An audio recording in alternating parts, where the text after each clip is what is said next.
പ്രഭാഷകൻ 2:18 നമുക്ക് മനുഷ്യ കരങ്ങളിലല്ല കർത്തൃകരങ്ങളിൽ നമ്മെ തന്നെ അർപ്പിക്കാം.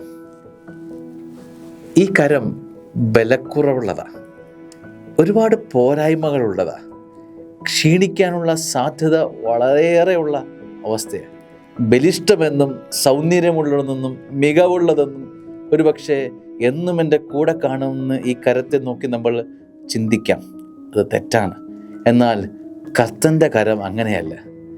ഇത് നശിക്കാൻ സാധ്യതയുള്ള, അഴുകാൻ സാധ്യതയുള്ള, ഒരുപക്ഷെ അകലാൻ സാധ്യതയുള്ള ഒരു ബലക്കുറവുള്ള ഈ കരത്തിൽ നീ നങ്കൂരം വെക്കരുതേ. ദൈവത്തിൽ, കർത്തൃകരത്തിൽ, കർത്താവിൻ്റെ കരത്തിൽ ആശ്രയിക്കാം. ശുഭകരമായ ഉയർത്തെഴുന്നേൽപ്പ് അവൻ്റെ കരത്തിൽ ചേർന്ന് നിൽക്കുന്നവനുണ്ട് എന്ന് വചനം ഓർമ്മിപ്പിക്കുക. ആമേൻ.